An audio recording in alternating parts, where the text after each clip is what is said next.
जय हिंद बच्चों, how are you. Today will be learn about the voice, जिसको हिंदी में वाच्य के नाम से जाना जाता है।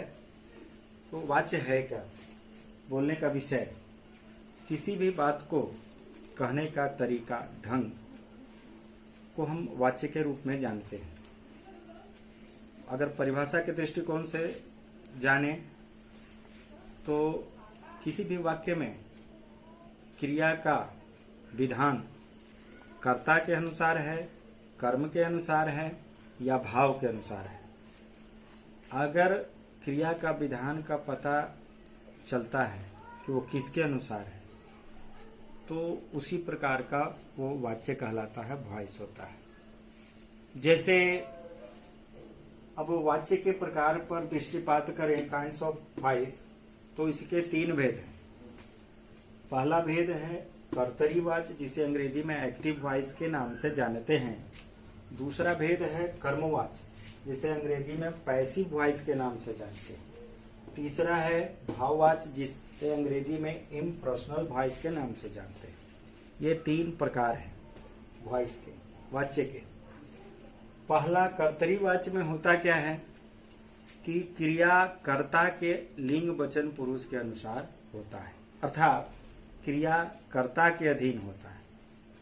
इस प्रकार से कर्तरीवाच्य में कर्ता प्रथमा विभक्ति में रहता है और कर्म हमेशा द्वितीय विभक्ति में रहता है। जैसे श्याम पत्र पढ़ता है, तो श्याम प्रथमा विभक्ति में है।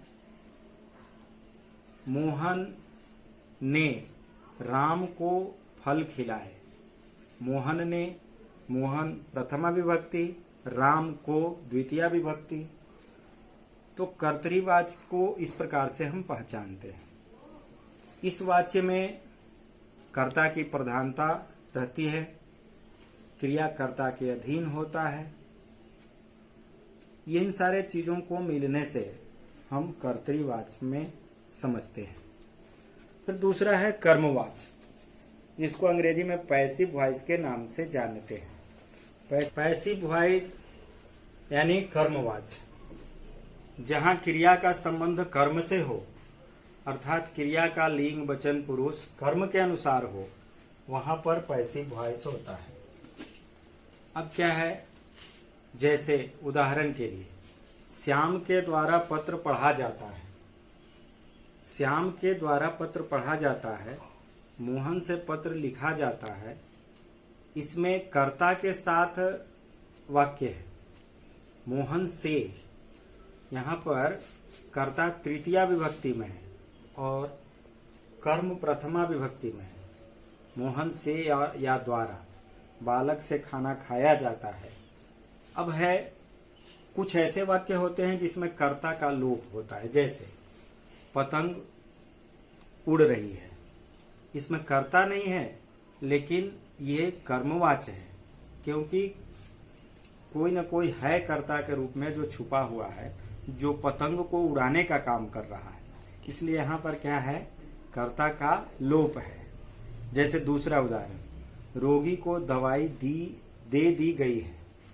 तो रोगी को दवाई दे दी गई है, अर्थात दवाई देने वाली कोई है या दवाई देने वाला कोई है। तो यहाँ पर कर्ता का लोप है। इससे इसका मतलब यह नहीं कि यह कर्मवाच्य नहीं है, कर्मवाच्य है। तो इस प्रकार से अब हम कर्मवाच्य को समझ लिए। अब हम समझते हैं भाववाच्य को, जिसे अंग्रेजी में इम्पर्सनल वॉइस के नाम से जाना जाता है। अब भाववाच्य में क्या होता है, जहां पर क्रिया का संबंध न तो कर्ता के साथ होता है न कर्म के साथ होता है, भाव के साथ होता है। और एक चीज और ध्यान में रखने की आवश्यकता होती है, भाववाच्य में क्रिया अकर्मक होकर भाव प्रधान हो जाता है। कर्ता में प्रथमा विभक्ति न लगाकर तृतीया विभक्ति लगाए जाते हैं और अंत में जाता है, जाती है लगा रहता है। जैसे उदाहरण के लिए, मुझसे भागा नहीं जाता, राजू से पढ़ा नहीं जाता, गाय से सूखी घास खाई नहीं जाती, अब मुझसे सहा नहीं जाता। इन सारे वाक्यों में यह पता चलता है कि भाव कैसा है। तो ये वाच्य के 3 भेद को हम समझे हैं। अगली कक्षा में हम कर्तरी से कर्म कैसे बनाएं, भाव कैसे बनाएं, यानी ट्रांसफॉर्मेशन ऑफ वॉइस को पढ़ेंगे। आज हम लोग वॉइस और काइंड्स ऑफ वॉइस पढ़े हैं, कल ट्रांसफॉर्मेशन ऑफ वॉइस पढ़ेंगे। धन्यवाद।